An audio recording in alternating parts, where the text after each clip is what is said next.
It's time now for a look at what's trending online across the Middle East. And Julia Seeger is with us today. Hello to you, Julia. Hello. We're going to start off with the Mannequin Challenge, which has reached the front lines in Iraq. Absolutely. The challenge was undertaken by Iraqi soldiers in Mosul who took time out of their ISIS fighting schedule, I guess, to pose on the outlook atop a building in the city. As you can see here, it's of course a video that has sparked much public outcry, at least on social media. Now, there's another controversial mannequin challenge that was created, and this time by the Syrian White Helmets. They're a volunteer organization in Syria.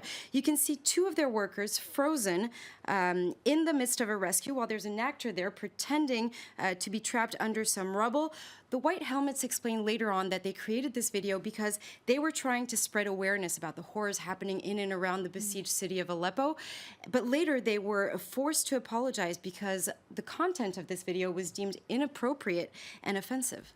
Let's move to Egypt now, where the government wants to create crocodile farms to control the number of reptiles in Lake Nasser. That's right. It's a fascinating story.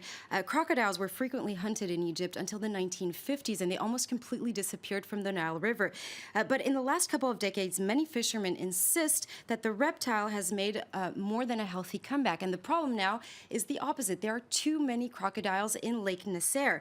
Now, how did this happen? Well, the Lake Nasser is actually a huge reservoir that was created when the Aswan High Dam was built in 1964. And the dam has stopped crocodiles from being able to cross over to the Nile River. It's also retained a lot of the fish, so crocodiles have lots of fish to eat, and that's why the population is growing. Now, according to the government, today there are 3,000 crocodiles in Lake Nasser. They're a threat not only to men, but also to the environment. And to counter this threat, well, the Egyptian Ministry of Environmental Affairs wants to create so-called crocodile farms to control their number, of course, but also to make money off of it. You can use their skin, of course, to make boots and purses. You can also use their meat. You can make crocodile steaks, but there's also crocodile oil, which is a very important ingredient right now for the cosmetic industry. It's really one of the best remedies for dry skin. It's derived from its fat, and you may have heard of it without knowing it. It's called Repticillin.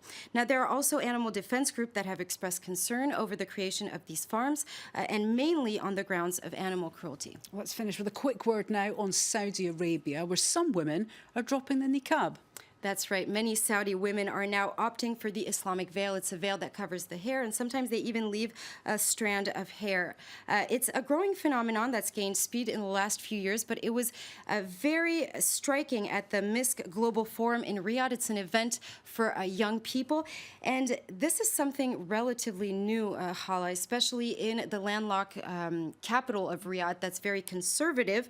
It's also a sign that the religious police is losing ground because these women are able to wear these veils. But the change taking place in Saudi Arabia is not just about the veil. In late September, 15,000 women signed a petition and sent it to the government asking for the end of man guardianship. Today, Saudi women have to have a male guardian, and they have to have their consent to be able to get married or even to have access to health care. Oh, golly, certainly something to keep an eye on. Thanks so much for that. Julia Seeger taking us through what's trending online across the region. Let's